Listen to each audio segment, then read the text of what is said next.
Tonight, we're diving into a part of Roman history that's surprisingly well recorded but often misunderstood: the everyday lives of Roman sex workers. Let's set the scene. Imagine waking up in a room so small you can barely stretch your arms without bumping into a wall. That's your home and workplace all in one. These cramped quarters were common in brothels, or lupanars, and often located above taverns or near bathhouses. They were dark, windowless, and offered no privacy. Think bare basics: a straw mattress that might be shared with fleas, a faint smell of old wine and smoke, and if you're lucky, an oil lamp that hasn't gone missing. Your belongings are few: a cheap comb, some basic makeup, and maybe a small mirror. There's no running water, no plumbing, just a bucket you try not to think too hard about. Bathing is done later at the public bathhouse, where privacy is a distant dream and the stairs come free. Your day starts with tidying up the tiny space, sweeping away dirt, spilled wine, and maybe a leftover sandal or two. Then it's time to get ready. You put on face powder, a bit of rouge, and enough perfume to compete with the smell of the streets. You practice a smile in the mirror, not because it convinces anyone, but because sometimes pretending gets you through the day. One customer once told you that you seemed charmingly awake. You're still holding on to that compliment like it's gold. Because in this life, every day starts the same: tight quarters, rushed prep, and just enough motivation to make it to noon. Cleanliness is next. Well, kind of. There's no bathroom here, and Roman sanitation was basic. Wealthy households had chamber pots, and the rest relied on public fountains or bathhouses. If you're short on time, you splash your face with water at a communal fountain and hope no one used it to wash a chicken that morning. So rare. You might have some natron, a salty powder that stings more than it soothes. If you've earned enough, you might visit a public bath. These places were packed: soldiers, merchants, even loud philosophers. You store your things in a nook and hope no one steals them. Then it's into the lukewarm water, through the steam room, and a scrape down with a metal tool called a strigil. You walk out temporarily clean, and that's a big win. Back at it, you reapply your perfume and makeup: chalky powder for pale skin, rouge for lips and cheeks, and dark liner around the eyes, not for beauty, but to hide exhaustion. Your clients want mystery, not someone who's already served half a dozen men before lunch. Getting dressed is another statement entirely. While respectable Roman women wore the long, layered stola, sex workers weren't allowed to. By law, they had to wear a toga, usually short, bright, and intentionally loud. It wasn't a fashion choice, it was a signal. You weren't pretending to be part of polite society, you were advertising. You'd pair this with bold jewelry, bronze beads, big earrings, whatever made you stand out in a crowd. When dozens of women are competing for attention in the same area, being subtle just doesn't work. Footwear was simple: cheap sandals or sometimes none at all. Comfort didn't matter. You'd spend hours standing or walking, and sometimes dodging angry moralizers. Hair was another tool of the trade. Many curled, dyed, or even wore wigs, especially blonde ones brought in from Gaul. Blonde hair stood out in Rome, making it a popular look among women who needed to attract attention fast. Fully dressed and made up, you looked anything but modest, and that was exactly the point. In a city of over 1 million people, your appearance was your advertisement. Now it was time to find customers. Rome wasn't shy about sex, but it loved to act scandalized when it was for sale. Marketing back then was all about visibility. No flyers, no posters, no clever slogans, just being seen, being loud, and maybe getting your name scribbled on a wall. If you worked in a brothel, you had a fixed spot near high-traffic areas like bathhouses, markets, or taverns. These places drew in people who were already hot, bored, or halfway drunk. Perfect timing. You'd stand in the doorway in your best outfit, calling out to people as they passed. You might offer a discount or throw in a little flattery. Competition was fierce, and if the woman next to you dropped her price, you might have to match it to get any business. Freelancers had to work even harder. Some would linger near temples, using irony to their advantage. Others stuck close to bars, ready to charm a tipsy soldier with coins to spend. But the most unusual and surprisingly effective marketing tool? Graffiti. In Pompeii, brothel walls were covered in it. Names, prices, and reviews. Some women paid to have messages written praising their skills. Others let their clients do the writing, with results that ranged from glowing endorsements to strange poems about missing money. If there's one thing Roman sex workers understood well, it was this: staying in business meant being just as good at selling yourself as serving clients. If people didn't know your name, what you charged, and how pleasant, or at least tolerable, you were, someone else would get the job. Just like today, success didn't always come from skill. Sometimes it came from better visibility. So, you're out there, dressed to stand out, eyes lined just right, and putting on the best version of "I'm doing fine, you can manage." Now comes the money talk. Let's be honest, Rome didn't offer much in the way of fair pricing or worker protections. There were no set rates, no standard wages, and definitely no union. Prices were based on supply, demand, and how well you could talk someone up before they tried to haggle with a piece of stale bread. At the lower end, on the streets or in the cheaper brothels, some women worked for as little as 1 or 2 asses, a small bronze coin. That wasn't enough to buy a decent cup of wine. Many accepted food, shoes, or vague promises instead of money. Yes, even with coins from across the empire floating around, some clients still paid with leftovers and IOUs. At the higher end of the scale were the meretresses, Rome's luxury companions. These women worked for silver coins, sometimes several per visit. Why the premium? Because they offered more than sex. Conversation, music, poetry, reading skills, anything that made a client feel like they were buying class, not just company. Some women carved out a niche, serving sailors, dancing, or blending seduction with spoken verse. Laugh if you want, but even bad poetry can sell if the setting is right. The more you stood out, the harder it was for clients to replace you. Regulars might get a price break, unless they smelled awful or never paid on time. If you worked under a brothel manager or pimp, a chunk of your earnings vanished before you ever saw a coin. And if you were enslaved, you saw none of it, just food, shelter, and a far-off hope that one day, maybe, you'd save enough to buy your freedom. Welcome to the Roman brothel, known as the lupanar. Not glamorous, but at least it had walls, which put it a step above working behind a tavern. The name comes from lupa, meaning she-wolf, a slang term for sex workers back then. Not exactly empowering, but hey, Rome loved its animal metaphors. These places were usually tucked between bathhouses and bars, where foot traffic was guaranteed. Inside? A narrow hallway, tiny stone rooms, a hard slab with a worn-out cushion, and barely enough space to move, let alone breathe. Doors? No such luxury, just curtains. You had about as much privacy as a fruit stand. A typical lupanar had multiple women working side by side and one person in charge, a leno, pimp, or lena, madam. Their job was to take a slice of everything you earned, bark orders, and pretend they'd fix that leak in the ceiling one day. Spoiler, they wouldn't. The clients?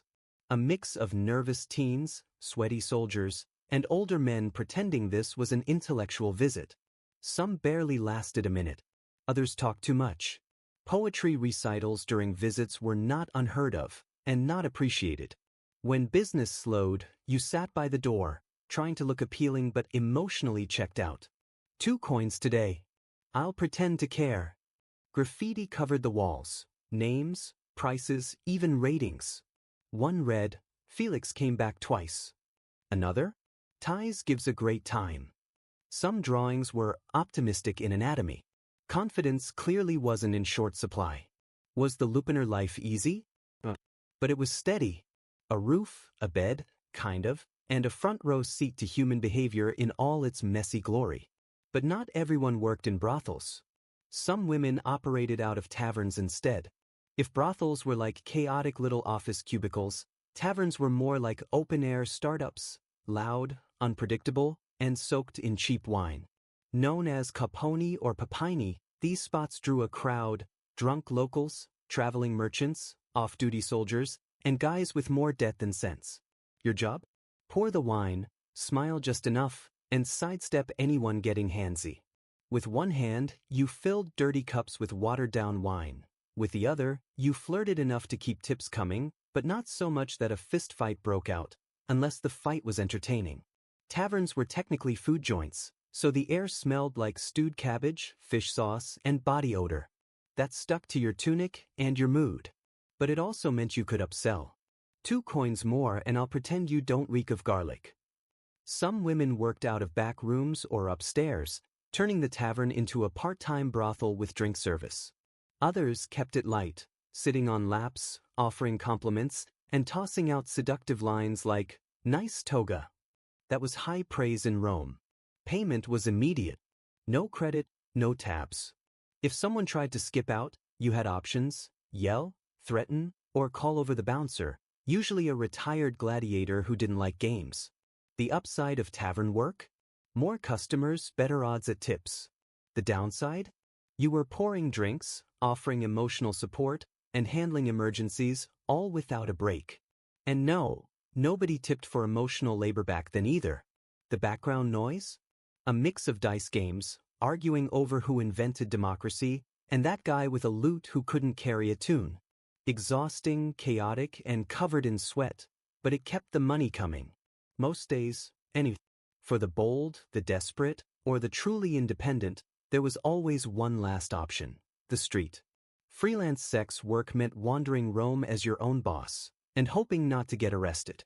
These women were called prostibuli, and they worked in alleys, near bathhouses, outside marketplaces, and sometimes even on temple steps. Because nothing says devotion like a bargain outside the shrine of Venus. Working the streets meant dodging judgmental glances, angry wives, and patrols who didn't appreciate your business model. You dressed to be noticed: short tunics, bright colors, maybe a wig made of imported blonde hair from Northern Europe. Visibility was survival.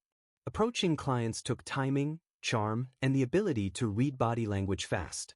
You'd compliment their sandals, toss out your rate, and hope they weren't just looking for directions. Some were polite. Some were cheap. Some were lost. You learned to tell who had money by the sound their coin pouch made when they walked. You weren't just competing with other freelancers. You were competing with everyone: lovers looking for fun, women out partying, and even retired gladiators with a side hustle. No benefits, no protections, just your wits, your hustle, and good shoes. Some carried knives. Some had friends nearby. Some just hoped for an uneventful night. Still, the streets gave you freedom, your own hours, your own terms, and no one skimming off the top. Yes, it meant dealing with the occasional drunk goat or wandering philosopher, but at least you didn't have a boss breathing down your neck. And just when you thought you had enough to worry about, along came the Roman taxman. That's right, Rome taxed prostitution. It was called the vectigal ex capturis, and it meant a chunk of every transaction went straight to funding aqueducts, roads, or maybe some senator's villa. Awkward night? Doesn't matter, you just helped build a bridge. This tax wasn't just a side hustle for corrupt officials. It was a real, state-run system with official collectors called publicani. These guys were professionals, strict, dry, and somehow always intimidating. They kept records, demanded cash up front, and probably silently judged your cent choices while jotting things down on their wax tablets. To work legally, you had to register. That meant dealing with the aediles, Rome's version of city inspectors with a serious love of rules and moral superiority. Once registered, your name went on the official list of sex workers. Think of it like joining a trade guild, minus the support and benefits. Instead of a membership card, you might get something far more permanent: a tattoo or a brand. Yes, some women, especially those who were enslaved, were physically marked with words like lupa, she-wolf, or their owner's name. Not for the client's benefit. It was so you couldn't suddenly clean up and pass as a respectable citizen later on. As for the tax itself, rates varied depending on where you worked, who your clients were, and whether you catered to senators or bargain hunters. Some areas taxed per act, others by the week. There were no discounts for emotional stress, awkward conversations, or pretending you liked the poetry. If you didn't pay, you risked fines, losing your legal status, or being shut down. That said, enforcement was hit or miss, especially if you were paying off the right person or knew how to charm the inspector. The real sting wasn't the tax, it was the message: we don't approve of what you do. Now hand over a cut. But look on the bright side, your hard work helped pay for temples, roads, and maybe even a nice public bath you weren't allowed to use. In Rome, being a sex worker meant having legal permission to exist and unlimited permission to be judged. Yes, it was tolerated. Yes, it was taxed and regulated. But that didn't stop half the city from publicly disapproving while privately keeping you in business. There wasn't an official morality squad, but there might as well have been. Senators, priests, housewives, writers, all felt it was their civic duty to shame you. Of course, most of them weren't exactly strangers to your services. At the top of the judgment chain sat the Roman Senate, a group of powerful old men who preached virtue while keeping brothel tabs across the city. Publicly, they condemned moral decay. Privately, they knew your work schedule. Then there were the aediles, real city officials tasked with enforcing cleanliness, public order, and decency laws. They checked up on brothels and sometimes fined women for dressing too obviously, which was ironic, considering the law required them to look unmistakably available. Writers like Juvenal and Seneca loved to mock sex workers. They lumped them in with greedy shopkeepers, loud women, and worst of all, women who liked books. Yet those same authors somehow had vivid, suspiciously detailed knowledge of brothel life. Even the elite Roman wives got in on the act. They'd never speak to you, but their sideways glances were colder than marble. Some even pushed for rules banning sex workers from wearing jewelry or using public baths. Odd, since their husbands treated the bathhouse like a second home. Of course, judgment was only one part of the job. There was also the very real risk of disease, injuries, and mystery symptoms left behind by questionable clients.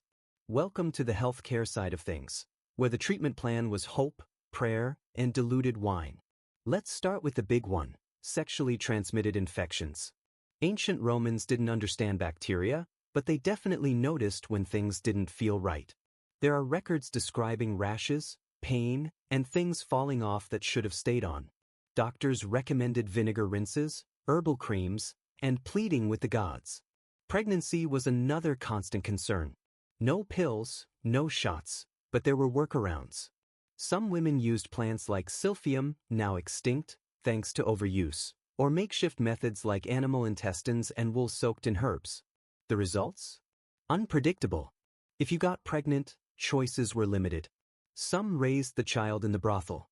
Others left babies at foundling homes, or worse, the street. Officially, abandoning infants was frowned on. In practice, people looked away. Everyday injuries were common: sore muscles, cuts, and stress that turned into rage. Solutions ranged from cheap wine to stronger stuff like opium, or being told to shut up and work. If that didn't help, you could sleep at a healing temple and hope for a miracle dream. Wellness in Rome? More ritual than recovery. No gloves. No antiseptics. Definitely no hand washing before touching things that shouldn't be touched. And the mental toll? Constant anxiety, trauma, depression, all part of the deal. Therapy didn't exist. Your support system was other women, a jug of wine, and maybe a cat. Religion was everywhere, and so were the gods. Judgmental, moody, but sometimes helpful. Certain deities were unofficial patrons of the profession. Venus was the favorite, goddess of love, beauty, and impulsive decisions. Many women had small shrines to her, offering coins, perfume, or prayers for charm, luck, or a halfway decent client. Then there was Fortuna, goddess of luck. When your daily income ranged from a bracelet to spoiled grapes, she was worth praying to. Maybe you wore her charm or whispered her name before letting in a well-dressed stranger. But religion wasn't just hope and flower offerings. Superstition played a huge role. You might burn incense to ward off curses, tie red cords for protection, or hire a local witch to hex your rival's love life. That wasn't a joke. Actual curse tablets have been found in old brothel areas. They read like ancient Yelp revenge posts. May her voice crack. May her clients vanish. May she trip and fall into garbage. If you were enslaved, Mercury, the god of commerce, was your spiritual manager. Everything in your life was a transaction. If you saved enough to buy your freedom, you lit a candle to Libertas, the goddess of liberty, and hoped she was listening. These rituals weren't just culture. They were survival with a bit of flair. When the world gave you illness, shame, and bad poetry, the gods were your backup plan, rarely reliable, but always open to offerings. As for love, in this line of work, it was messy at best, dangerous at worst. Clients said they were in love all the time, usually after too much wine and a rambling story about their mother. Some were sincere. Some were just broke. And some thought pretending to care would get them a discount. And when a client grabbed your hand and whispered, "I'm different," you'd smile, nod, and quietly calculate how much they still owed you. Some women faked the feelings. Others, surprisingly, felt them for real. Emotional labor was part of the job. You smiled, you listened, and you acted like his wrinkled toga and midlife crisis weren't killing the mood. Occasionally, something genuine happened. Affection, attachment, or just shared burnout. But love came with risks. Especially when you remembered Rome's legal system considered you infamous, branded as socially unacceptable and barred from marrying a citizen, no matter how many poems he wrote you. Still, people tried. There are stories of women who fell for their regulars, promised freedom, marriage, even a garden outside the city. And then one day, he disappeared, probably distracted by someone younger with a sharper eyeliner flick. Yes, there were clients who truly loved their favorite companion, who gave gifts, wrote verses, and even went so far as to legally free them. It happened. Just not often. The more dependable relationships were the ones you built with fellow workers. You shared jokes, food, gossip, and sometimes lice. These friendships ran deep. Some became sisterly. Others were romantic in quiet, hidden ways. Rome didn't exactly embrace love between women unless it involved statues and imagination. But it happened, behind the curtains and beyond the rules. And there were always the daydreams. That one day you'd walk away. That your best client would actually follow through. That you'd open a tiny perfume shop in Ostia and forget all this ever happened. Maybe it wasn't realistic. But everyone in Rome had a fantasy. Yours just involved fewer senators and better lighting. In the sex trade, beauty was currency, and youth set the rate. So what happened when the shine wore off, when clients stopped lingering, and your joints made more noise than your jewelry? You didn't vanish. You adapted. Some women, through sheer luck or long-term planning, bought their freedom and started over. A few opened taverns or bathhouses and rented rooms to younger workers. Others became leaning madams. Think less flirtation, more scheduling and shouting. As a madam, you didn't need smooth skin. You needed sharp instincts, a solid glare, and the ability to make a grown man panic using only sandal-related threats. You kept the ledgers, managed the space, and made sure no one stole the lamp again. Clients feared you. Workers tolerated you. Officials avoided eye contact. Others turned to fortune-telling. After years of hearing confessions and watching the same bad decisions unfold, predicting disaster became a skill. Some women became unofficial therapists, part herbalist, part advice giver, part sass dispenser. But many just kept working. Rome didn't offer retirement plans for women in short togas. Older sex workers still found clients, just fewer. They shifted their appeal from fresh-faced to knows what she's doing and won't judge your poetry. Reputation mattered. So did being clever, discreet, and not overly impressed by gold rings. And for those who didn't save, didn't escape, didn't get lucky, the options were harsh. Cleaning temples. Scrubbing tavern floors. Hoping someone dropped a coin in your hand before your hands gave out. Rome didn't care how you aged. Just that you didn't complain loudly while doing it. But here's what rarely gets said. If you reached old age with your mind still sharp and your dignity mostly intact, you'd already done something extraordinary. You survived. When people picture Rome, they imagine statues, speeches, emperors, and battles. What they forget is the woman leaning in a brothel doorway, fixing her wig, counting coins to make it through the week. These women weren't in the spotlight, and history has worked hard to keep them out of it. Sanitized textbooks skipped over them so no one had to explain why there were so many graffiti reviews in Pompeii. But they were everywhere. Carved into walls, scribbled into love notes, named in court records, cursed on lead tablets, and yes, mentioned in actual receipts. They weren't invisible. They were just inconvenient. What people get wrong is thinking these women were either tragic victims or scheming temptresses. In reality, they were survivors. Strategic, resilient, and often better at managing risk than half the Senate. Some were enslaved. Some were free. Some catered to rich men, others to anyone with 2 coins and low standards. Some hated it. Others carved out their own rhythm. Most landed somewhere in the middle, just trying to make it to tomorrow. Their stories weren't written by them. They were filtered through poets, critics, and archaeologists reading faded jokes on ancient walls. But they're still there, in the cracks of marble, in forgotten scribbles, in the economy, in the rumors, and in the resilience. They laughed. They bargained. They cleaned up after senators. They loved. They lost. And they endured.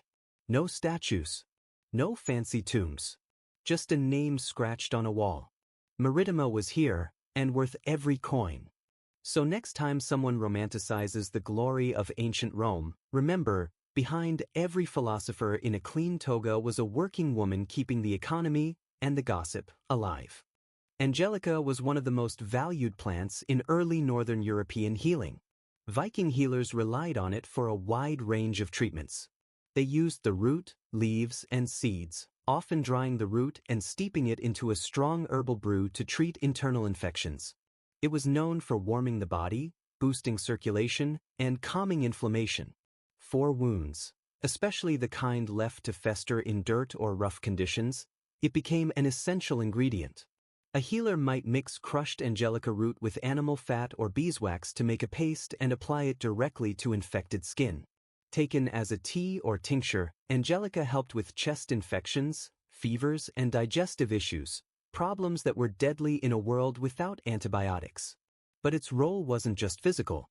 In Norse belief, certain plants held sacred energy. Though the name angelica comes from Latin, the reverence surrounding it was shared across cultures. Later Christian traditions claimed an angel revealed the plant as a cure for the plague. While Viking beliefs differed, they too saw power in nature. With its strong scent and striking look, angelica may have been viewed as protective, a plant touched by the divine. Women in the household, often the primary herbalists, used angelica for reproductive health. It was believed to help regulate menstrual cycles and ease childbirth, one of the most dangerous and sacred moments in Norse life. Its purifying reputation also made it part of cleansing rituals. During times of sickness, angelica might be burned or used in smoke ceremonies to clean the air and the body. Across Viking settlements, from coastal towns to mountain farms, angelica remained a cornerstone of healing, valued for both its real effects and its spiritual presence.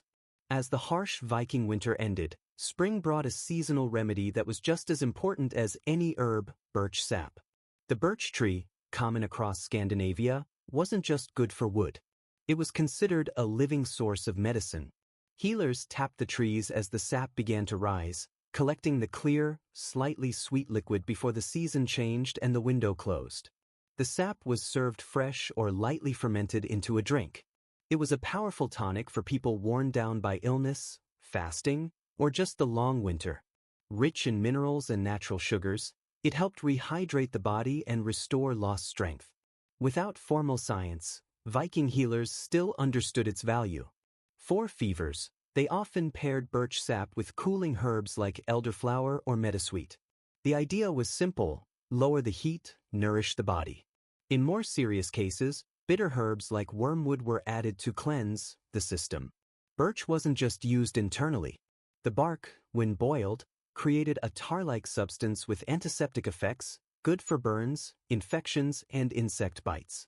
Birch leaves also played a role in steam baths, where the heat helped draw out illness, both physical and spiritual.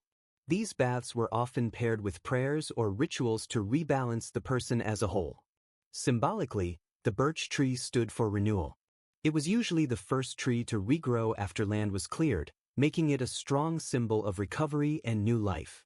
Using its sap to heal fit perfectly into that worldview. To Viking healers, birch sap wasn't just a seasonal remedy, it was a sign that the year was turning and that health could return even after the hardest months. Another plant with deep roots in Viking medicine was juniper. Hardy and aromatic, it grew easily in the rocky landscapes of Scandinavia and became one of the most trusted plants in a healer's toolkit. Juniper was a purifier. Whether burned, boiled, or brewed, it was used to clean not just the body, but the air and spirit too. Juniper berries were consumed as teas to treat urinary tract infections and help the body flush out excess fluids. Their mild antiseptic qualities made them useful for internal infections, especially during lingering fevers. But juniper's greatest power came through its smoke. Healers burned the branches and let the fumes fill homes and tents, believing it would push out illness. And while this had spiritual meaning, it also had real-world benefits. Juniper smoke contains compounds that disinfect the air. During disease outbreaks or after a death, this smoke cleansing was common. On ships, in homes, wherever sickness had touched. Juniper also appeared in steam baths. The branches were laid on hot stones or soaked in water, releasing a sharp scent that opened the lungs and encouraged sweating. It was both detox and reset, physically and spiritually. The plant held symbolic weight too. Hanging branches over doorways was thought to keep bad energy out. Travelers sometimes carried small bundles for protection. Juniper's tough needles and strong aroma made it a reminder that nature could guard as well as heal. To Viking healers, it wasn't just medicine. It was defense against illness, chaos, and whatever else lurked in the cold. Among the gentler remedies in the Viking world was meadowsweet, Filipendula ulmaria, a plant found near rivers and meadows, prized for its ability to ease pain and inflammation. With its creamy white flowers and sweet scent, meadowsweet was used to treat common complaints like headaches, fevers, and joint pain. The leaves and blossoms were dried and steeped into teas, often given to people recovering from long illnesses or the wear and tear of daily life. Though Viking healers didn't know the science, we now understand why it worked. The plant contains natural compounds related to salicylic acid, the main ingredient in aspirin. Its ability to reduce swelling and calm discomfort made it a go-to remedy during winter, when illness and body aches were widespread. It also soothed the digestive system, easing nausea, heartburn, and cramps. When combined with herbs like chamomile or mint, it became part of a broader remedy. Meadowsweet wasn't just useful, it was comforting. Its scent added a calming presence to the healing space, and its appearance in rituals reflected deeper beliefs. Flowers might be laid beside the sick or used in funeral rites, offering symbolic support on the journey to recovery or the afterlife. Some sagas and folk traditions later described fragrant herbs like meadowsweet as gifts from spirits or the gods. In a culture that respected strength but understood the importance of recovery, this quiet little plant played a powerful role. It helped warriors rest. It eased children's fevers. It brought relief to the elderly in their final days. For Viking healers, meadowsweet wasn't flashy, but it was steady, trusted, and essential. Mugwort, Artemisia vulgaris, held a special place in Viking healing, not just as a physical remedy, but as a spiritual ally. With its sharp scent and silver-tinged leaves, mugwort was one of the most respected plants across northern Europe and considered sacred in Germanic tradition. For the Viking healer, the goal wasn't just to treat the body. Healing meant tending to the spirit too. Mugwort did both. Medically, it was used to ease digestive discomfort, regulate menstruation, and fight fatigue. A tea made from its leaves helped calm stomach cramps, stimulate appetite, and support liver function. Viking women especially relied on mugwort during pregnancy and childbirth. In a world without formal midwives, the healer's herbal knowledge was often the only line of defense. Mugwort also helped settle the nervous system. Warriors who couldn't sleep after battle, or those haunted by bad dreams, were given mugwort tea, or had dried sprigs burned nearby to help them rest. Sometimes, it was placed under pillows to invite peaceful dreams. This wasn't just ritual, aromatic herbs often had mild sedative effects. But mugwort wasn't only about rest and recovery. It had a strong role in Norse spiritual practice. Healers and seerists, known as volar or psychona, used mugwort in ceremonies for protection, vision, and prophecy. It was burned during seer, a type of trance-based magic used for divination or emotional healing. The smoke rising from burning mugwort was believed to carry prayers to the gods or to push away harmful spirits. Healers used it during seasonal transitions, solstice rituals, or in times of personal or communal stress. Mugwort bundles were hung above doors, carried in pouches, or placed on the body during healing rites. Its strong, bitter aroma and energetic quality made it a plant for thresholds, used in moments of change or spiritual vulnerability. To a Viking healer, mugwort wasn't just a tool. It was a companion in the work of guiding people toward healing, physically, emotionally, and spiritually. Garlic, Allium sativum, might not have originated in Scandinavia, but by the Viking Age, it had found a solid place in Norse medicine. Through trade with the British Isles, Frankish territories, and the East, garlic reached the north and stayed. Its reputation was strong. Even if no one could explain its chemistry, healers knew it worked. Garlic was used to treat infections, ward off illness, and fight parasites. Crushed garlic was applied to wounds, especially those from battle or travel. The treatment stung, but it stopped infection and sped healing, which could mean the difference between survival and death. Garlic wasn't only for external use. It was eaten raw, mashed into pastes, or boiled into powerful brews to strengthen the body. In the cold months, when fevers and coughs were everywhere, garlic was a common remedy. Sometimes it was mixed with honey to make it easier to swallow and to boost its healing effect. It also fought intestinal parasites, a constant issue in a world of livestock, communal living, and minimal sanitation. A mix of garlic and vinegar was given in small doses to clear the system. The smell alone marked it as a cleansing force, and in healing tradition, scent often carried meaning. Garlic's strength wasn't just physical. It was seen as a protector. Braids of it were hung in homes or near sleeping areas, especially during times of sickness, childbirth, or war. Some warriors even ate garlic before raids, believing it added fire and resilience to the body. In Norse tradition, garlic came to symbolize stamina and protection. Whether you were treating wounds, surviving winter, or facing danger, garlic stood by as a kind of daily armor, sharp, potent, and reliable. Nettle, Urtica dioica, may sting to the touch, but for Viking healers, it was one of the most useful plants in nature's medicine chest. It grew abundantly, near homes, in forests, and along meadows, and provided strength, nourishment, and practical use. Its leaves, once dried or cooked to remove the sting, were brewed into tea or broth. Nettle was packed with iron, calcium, and vitamin C, making it vital during the winter months when fresh food was scarce and people were weak. Healers gave nettle to recovering warriors, sick children, and anyone suffering from fatigue or low vitality. It was used to support blood health, circulation, and general resilience. Its mild diuretic effects also made it helpful in treating joint pain and fluid retention, especially common in those who worked the land or aged in the cold.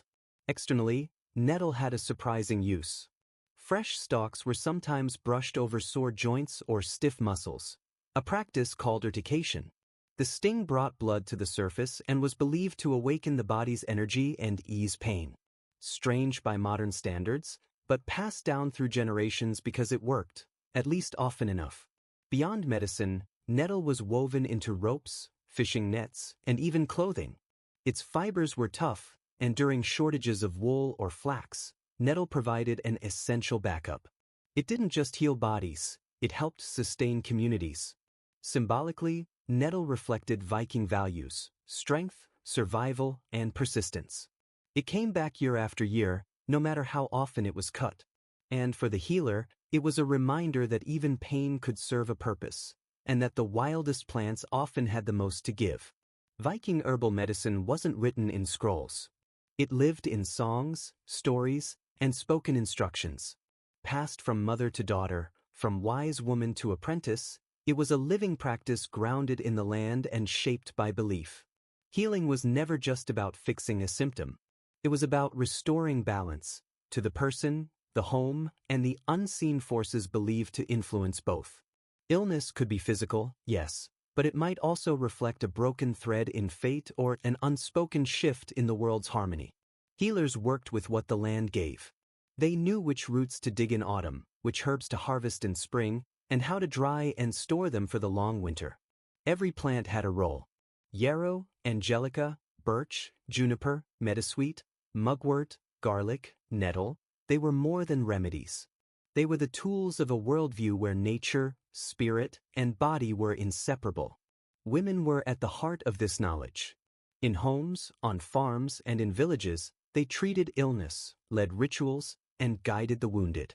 Some became volar, seers and spiritual healers who could see deeper than most and were called upon in times of need. Their work didn't just involve herbs.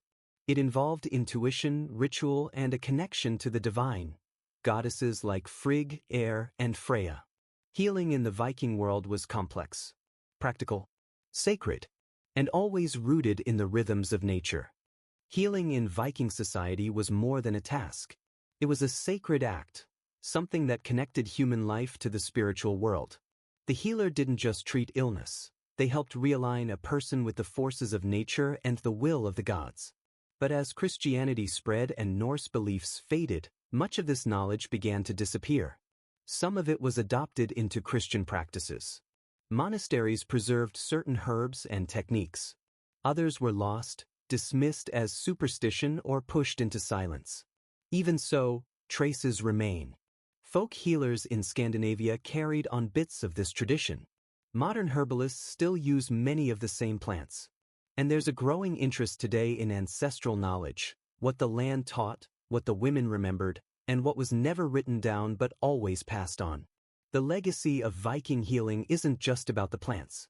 It's about the worldview, that nature holds power, that true healing includes the spirit, and that wisdom lives in those who listen to the earth. Joan of Arc was born in the winter of 1412, in a small village called Domremy in northeastern France. At the time, France was torn apart by war. The 100 Years' War between France and England had dragged on for generations, and northern towns like Joan's lived under constant threat of raids, burning, and chaos. Her parents, Jacques d'Arc and Isabelle Romy, were peasants, hardworking, deeply religious, and devoted to their family.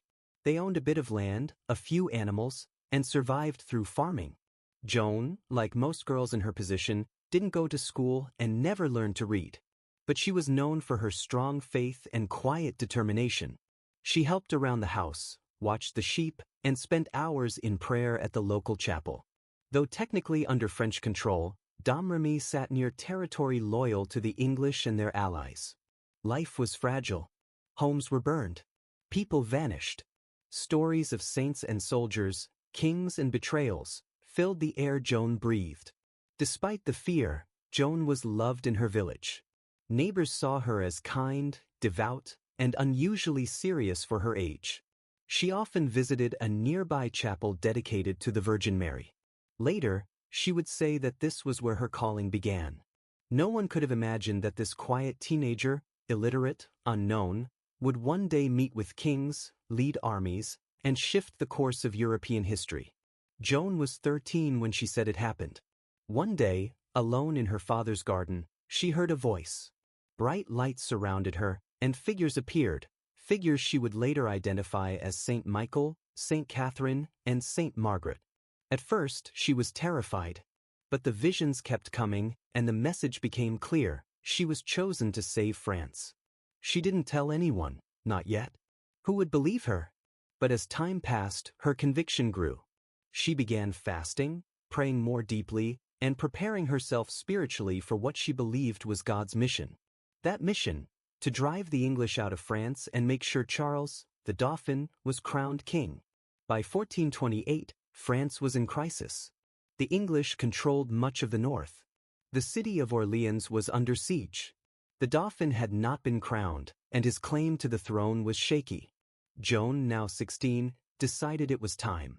She traveled to the nearby town of Vaucouleurs and asked to speak with the local commander, Robert de Baudricourt. She said she had a message from God for the king.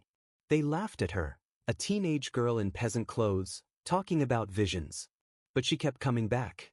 Eventually, after hearing about her reputation for piety and that she had correctly predicted a French military loss, Baudricourt agreed to send her to meet the Dauphin.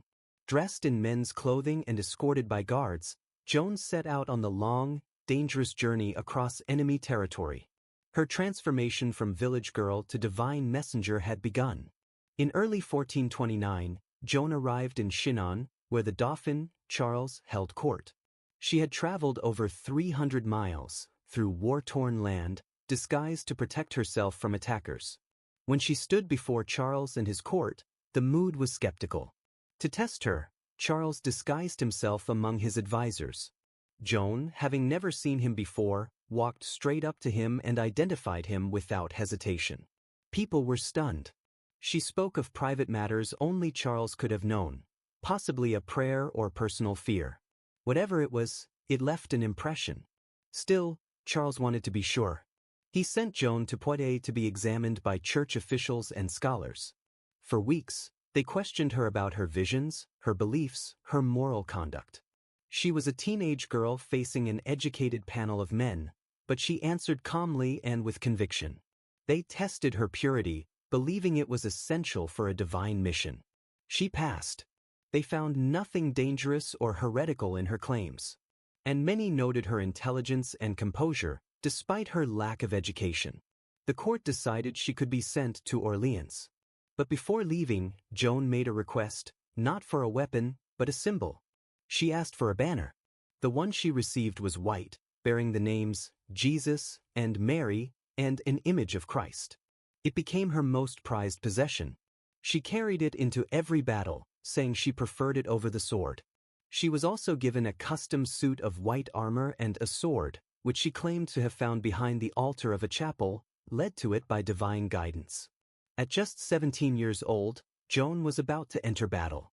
With her banner, her armor, and her faith, she set out for Orleans, believing she was sent by God to save France.